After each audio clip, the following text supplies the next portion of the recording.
Every time I hear that music, I am flung back to a much simpler time.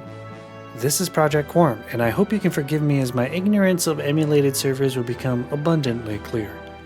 Project Quarm is an emulated server with the code base of Project Alkabor. I know very little about Alkabor, other than it exists and runs up to Planes of Power with a 3-box limit. If you're new to EverQuest, box limits, they refer to how many accounts you can be running at once on a single computer or an IP. As EverQuest aged and kept increasing level caps and kept losing players, the community sort of turned to boxing to fill in those gaps. The gameplay is so simple that generally most classes, especially in the earlier iterations of the game, only need 1 or 2 button pushes per fight, and that's it. I first heard about Project Quarm from, believe it or not, YouTube. I don't keep up with EverQuest news very much, but I do play on almost every TLP that releases. TLP being time-locked progression servers. We'll talk about that later. I can't resist playing these new servers. However, lately, each time I play a TLP, I have issues with it. The community I end up being thrust into in order to group and level can be a bit harsh. Drama abound, constant arguments over camps, and so many bots and boxes. You start to wonder if you're the only actual person playing the game. So this particular YouTuber mentioned that he played on P99, which is short for Project 1999. This is another emulated server that stops at Velius, I believe, and goes no further. A sort of true classic experience, and it is quite popular, if not the most popular emulated server. Again, I am ignorant when it comes to emulated servers, so this is just my own knowledge. I have never played on it myself because I value my own free time, and my biggest gripe with EverQuest and old MMOs such as Final Fantasy XI, which is another game near and dear to my heart, you need to be on call, basically. These raid bosses will be in the world, they will spawn, you will have a spotter, and he will call everybody, and everybody will have to log in. This could be at 3 a.m., and if you miss it, you miss it. Some other guild gets it. This does sort of, however, go into why the TLP servers and emulated servers are as popular as they are. Everyone wants something different, and there are large communities within the EQ community that all agree they like Classic, or they like Kunark, or they like Planes of Power, and they migrate to whatever server has those particular rules. Exactly what I am doing for Planes of Power with the raid rotations. Back to that YouTuber though, he mentioned while he was playing on P99 he had nothing but fantastic experiences with the players. He also talked about how many issues he had playing on the TLP servers and the community problems I mentioned earlier. That got me interested. I enjoy grinding and camping, as anyone who plays EQ would understand, but when the community itself is toxic, I start to lose all desire to play. YouTube, however, it saw that I clicked that video and the smart AI was like, hey, we got one. Load up the rest of the videos. The next suggested video was an interview with Secrets talking about Project Quarm. What the heck is that? I thought. So I looked into it, and honestly, I thought I was being played, because if you go to the website, you are met with Rick Astley dancing. However, if you join the Discord, all is made clear. I downloaded the game, and I believe I'm a month late, but that's alright. To my surprise, however, there were 1,600 players online. So what even is Project Quarm? It doesn't cost money. Nowhere have I been told to subscribe or purchase anything, although I'm surprised I haven't seen a Patreon link somewhere given the scope of things. Reading directly from the About section, Time-Locked Progression Server, again TLP for short, it means other parts of the game will unlock in a pre-designated amount of time. In the case of this server, it is stated every 9 months, ending on Planes of Power. Now, that could change depending on how things go. This is an emulated server after all. Planes of Power, or POP or POP for short, may contain hot zones and custom mechanics. There is a one-box policy.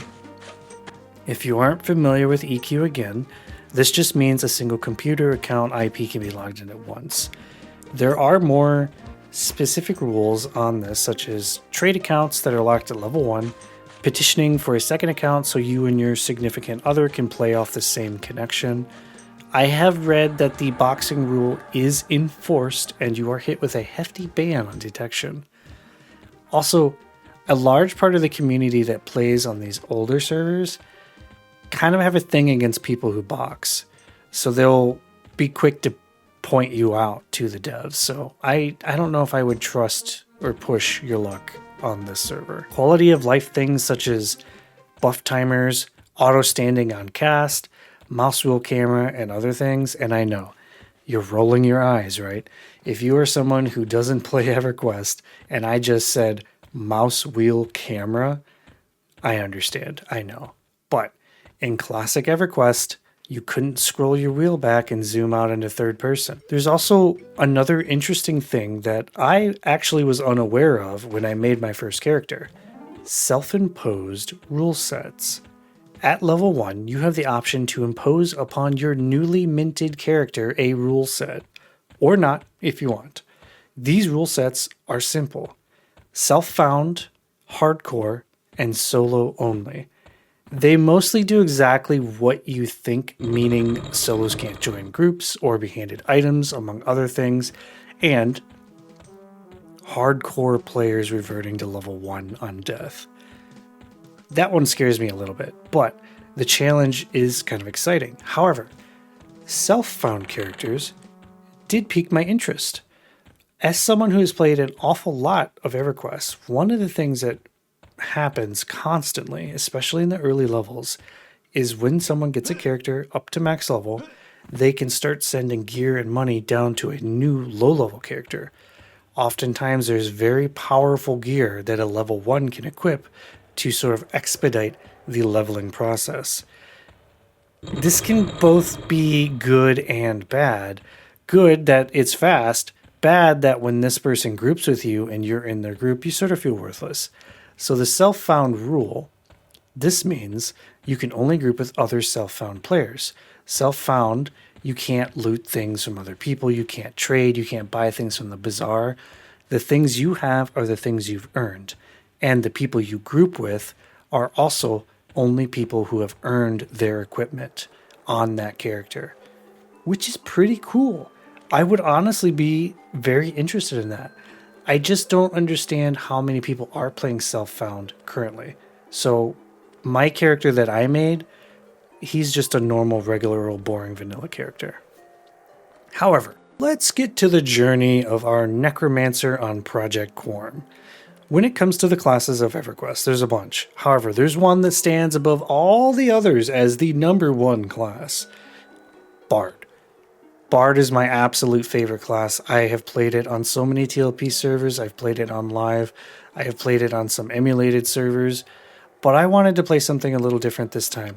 Specifically something that maybe didn't have to rely on groups quite so much and didn't have to rely on kiting and all that nonsense.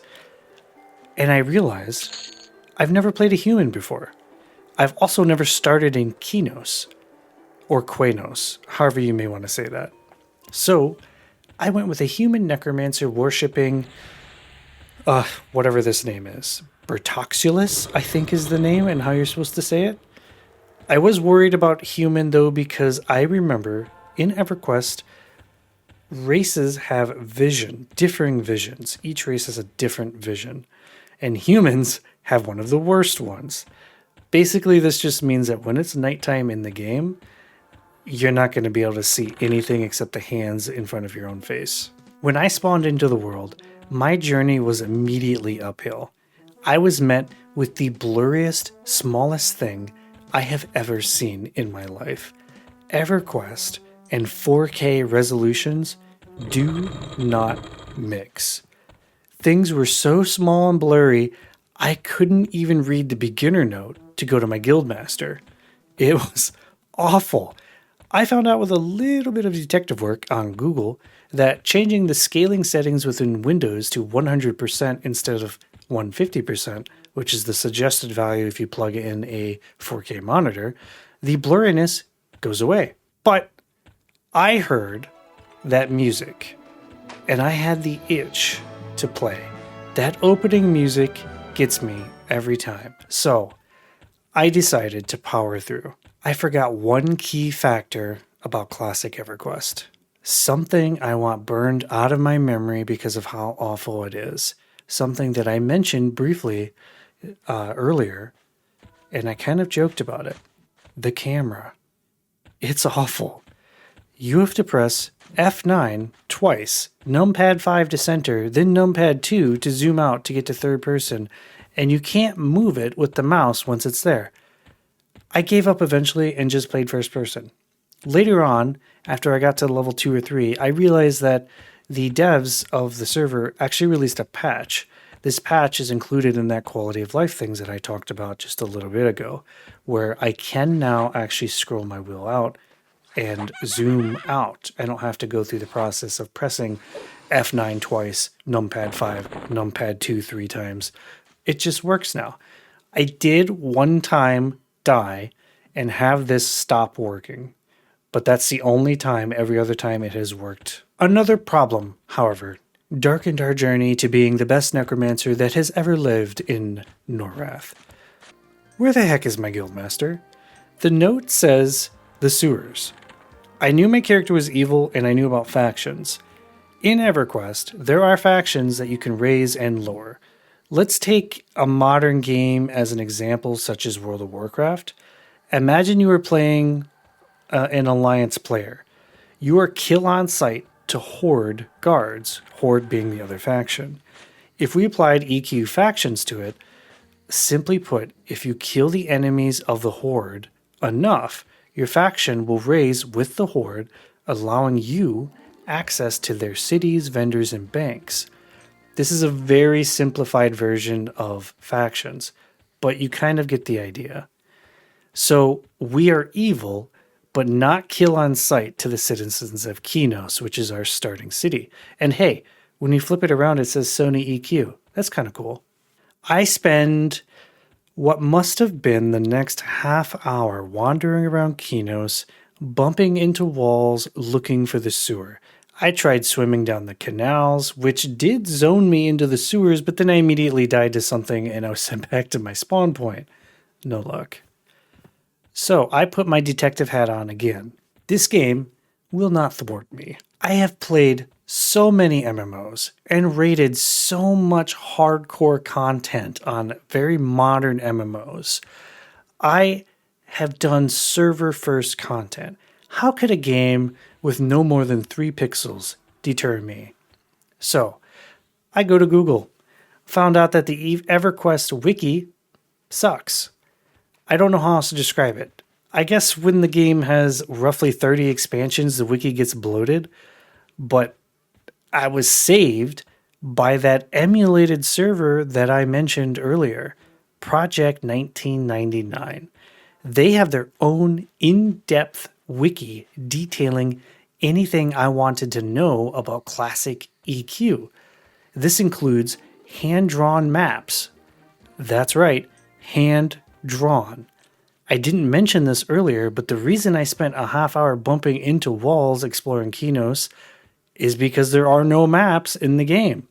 You have to use a combination of your location, sense heading, and knowledge of the zone to find your way around. Or if you're like me, you just look up a map. I actually used to own the hand-drawn Atlas map. It was in a nice binder book. I don't know whatever happened to that. I guess it just kind of got thrown out. Who knows? So with this newfound knowledge in hand, I head outside of Qeynos, through a secret wall, down a well, and there I am. I'm in the sewers. I opened up the Qeynos Aqueducts map, and this map is a maze. There are tunnels and corridors and water everywhere. It's huge. The map is a literal maze. But I'm here, and I gotta find the guildmaster. And then I died. I don't even know what killed me. I went down a tunnel and died. So I thought, hey, I guess I just didn't see a monster that snuck up on me. So I went back through that secret wall, down that well, and immediately died again. So that entrance was off the list. I took a closer look at the aqueduct's map and I found out that there was actually an entrance in Qeynos under the arena, which is actually where I spawned. And there's even a handy little note on the P99 wiki that says, follow the bones. But it can't be that easy, can it? It actually was. Once you're down there, there is a literal trail of bones that are placed neatly in a line that leads you to a door with a room, and that's it. However, secret wall time. Through the secret wall, zone into the aqueducts. Do not die this time. Round a few corners, and lo and behold, I find myself smack dab in the underbelly of Qeynos with all my fellow evildoers. Finally, my level 1 quest is finished. I can now quit EverQuest because I found my guildmaster, Lyris Moonbane. Maybe it's Lyris. Who knows? She hands, after I hand her my note, she hands me a blood-stained robe. Not even a new one. Well, I am the rookie, so whatever. And then she tells me that she wants nothing to do with me and to talk to this other guy instead. I guess that she's the big boss and the other guy is the one who trains new guys like myself. No big deal. So I meet, however you say this, Brox Grengar, and go about my business. I haven't even killed something yet, and I've already died 3 times, I think. I'm losing track. The red carpet truly was rolled out for my beginning journey on Project Quarm. So I have 2 spells to memorize. They are Life Spike and Minor Shielding. Minor Shielding is a AC HP buff for myself, and Life Spike is a single target nuke that heals me for the damage I do to the enemy. Now we're armed and dangerous. Fear me, for I am here and will slay all in my path. By that I mean immediately get lost in Qeynos again because I can't find the way out to the newbie yard. Another 20 minutes, following the map from P99 Wiki, and I'm finally there. I've arrived at the newbie yard, and my first victim is a skeleton. I am what you would call a professional gamer, and I know all the ins and outs. I'm kidding. But I do remember that the skeletons drop bone chips and weapons that all sell for quite a bit of cash, of which I have none, so I need them for cash. If you don't know, Necromancers, they get spells that summon these little skeleton pets, and these spells require a component called a bone chip. You get these from skeletons, so it's wise to farm them for now, so that I can summon my pet right away. Anyhow, back to killing. I've slain my first enemy, and the next one on the list is a bat. The bat stood no chance. Feeling confident, I run up to the next skeleton I see, and promptly die. Finding myself respawned yet again, however, this is great, because I respawn outside the city in the newbie yard, so I already know where I am. We are making progress. EverQuest is a game of grinding, and by that I mean most parts of the game are basically just you slaying monsters over and over for XP to level up. So that's what I do for the next good while. I kill rats, bats, skeletons, gnolls, and snakes. I didn't mention this, but this game also has skill levels, such as piercing, offense, and defense. And they go up depending on how many times you get hit for defense, how many times you stab something, piercing, and offense, and so on and so forth. There's other skills as well, such as casting skills, evocation, and channeling, and so on and so on. And there's too many to mention.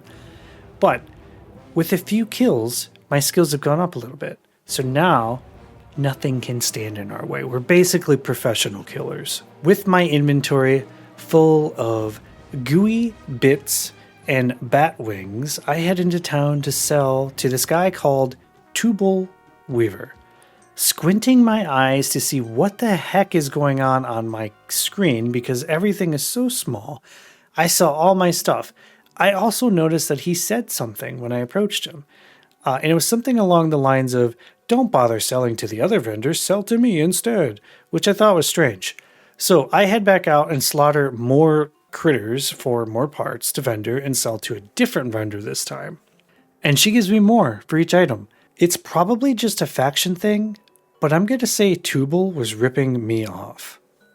I never checked how much my spells cost, and after perusing the P99 wiki while waiting for mana, I realized that my spells come every 4 levels in batches, and at level 1, I actually already have a summon skeleton spell. So I go all the way back down into the aqueducts. I go from Qeynos north to Qeynos south to the Qeynos aqueducts and head all the way to my vendor just to see how much this spell is, because I would like to get it right away. The spell is 1 gold, 1 silver, and 3 copper for the spell, and we currently only have 2 silver. 10 silver makes a gold, and it's the same for gold and copper. So we need quite a bit more now. But hey, knowledge is power, right? I head all the way back up to the newbie yard again, managed to hit level 2, and I brought all my stuff to a vendor, anyone that isn't named Tubal this time, and just enough cash for our new little skeleton guy. However, before all that happens, I notice a dead specter outside my guild house. I can't loot it, but I know these are high levels because I've played this game before and I've seen these things, but then generally they're in higher level areas. So I wonder if there's a high level down here farming them and just didn't loot it. So I go and I buy my skeleton pet and I memorize it. It takes a long time to memorize spells in this version of the game. And I turn around and I head back outside. And I see that specter corpse still there. So I right click it and it lets me loot it. And I get me a rusty scythe. It sells for 1 gold. And I get a polished steel dirk. I found sells for a whopping 3 platinum and change. We are rolling in the money. I bought all my level 1 spells, which includes a disease spell that is a dot or damage over time, and an invisibility versus undead spell, which is kind of cool, right? So with our new spells and our new cash, back to the newbie yard for more killing yet again. And I ran into a new problem. My inventory is filling up so fast. Every time I kill a skeleton who is wielding a weapon, that takes up a whole slot, and there's a few other things that don't stack, so I've only got the 6 slots, not including my food and water, which I have to have on me. So I head into town and buy a few large bags to sort of expand our inventory. And then we head back out, and with our newly upgraded inventory slots, I watch in horror as this wood elf slaughters the vendor that I just bought my bags from. And I thought I was the evil guy. And it turns out he's just farming them. He killed these vendors over and over, but thankfully he waited until after I bought my bags, so whatever. But with the bags now, I can sit in the newbie yard and honestly truly grind. I was already a little bit close to level 3, so we ding pretty fast, and then another problem comes up. There are so many people out here, I'm having a hard time finding things to kill. So, put our thinking cap on and head to the far side of the newbie yard away from the entrance. There's no one over here. So I start to do circles, killing everything that moves and looting all the gooey bits off of these creatures that I'm slaughtering. I don't even need to cast spells. I'm just running up and jamming my dagger into whatever creature I see, and my pet, who is named Zonobin, that's Zonobn, and he comes up and just punches it to death. He is so overpowered. I could not believe it. I don't even need to be there. I feel like if I challenged my pet to a duel, he would kill me. I also found Fippy Darkpaw, or maybe it was Fip Darkpaw, and another one called, you have to forgive me, Jer Darkpaw? They were yelling about vengeance on Qeynos or something. I'm not really sure. All I know is anytime I saw a gnoll, I killed the gnoll because they drop cash, kind of like the skeletons. Unlike the rats who just drop parts, if I kill a gnoll, sometimes he drops gnoll parts, but he also drops a little bit of money, which adds up when you kill 50 of them, you know? So it's about this time I come across yet another problem. The combat music. It's loud. It's obnoxious. And I can't take it anymore. But I actually like the other sounds and I love the music in the cities. But these damn trumpets constantly blaring in my ear is giving me a headache. So I head to the Discord and I come across a bunch of friendly players who mention just type /combat off. Removes it altogether. The sense of relief that I felt cannot be described in words. You have to experience it. The slaughter of rats and bats continue until level 4. Remember what I said earlier. Every 4 levels, I get batches of spells. So it's back to the sewers for us. Another fun surprise is at level 4. We learn how to meditate. This basically means when I sit on my butt for faster mana regen, meditate enhances that based on my skill level. Less time sitting, more time killing, means more cash for us. With my new spells, of which I got Fear, Poison Dot, and a Darkness Dot, which also snares, I decide it's time to try something new. What's in these aqueducts? It's a huge zone. Can we get EXP here? I wander around a little bit before realizing all the creatures aren't attack on sight, except for that giant piranha in the water, but we're not going to talk about that jerk. Anyhow, the creatures here seem to be a bit higher level, and sometimes zombies or even higher levels would spawn in, but like I said, none of them are attack on sight.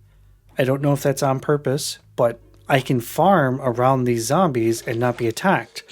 When you flip the script and you go into the Qeynos newbie yard, we did find a zombie and it butchered everybody. It was just killing anyone in sight.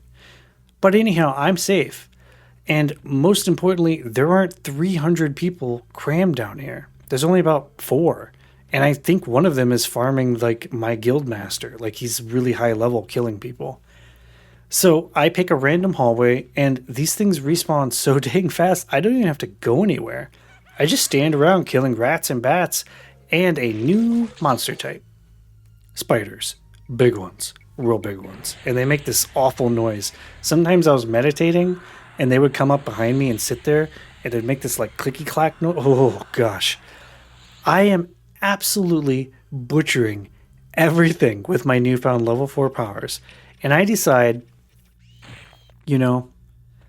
I could kill that zombie. Anyhow, I died again.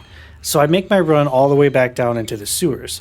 On my run back, I take another way in. The way that I was going in previously at level 1. I found out what was killing me. A guy called Bait Masterson. And yes, that is his name. And yes, it appears he's standing there fishing. Anyhow, he cons red and is threateningly standing there. I didn't see him at first, and I assume earlier when I was wandering around the sewers, I just ran directly into him and died. The sewers, they're alright. I was not too happy about it, so I decided to try the Qeynos Hills. I left almost immediately. There are so many people there, I barely found anything running around, and some of the stuff was honestly pretty high level for me, yellow and red, and I really didn't want to fight that stuff. So I decided to head back to the sewers, and I found something pretty cool.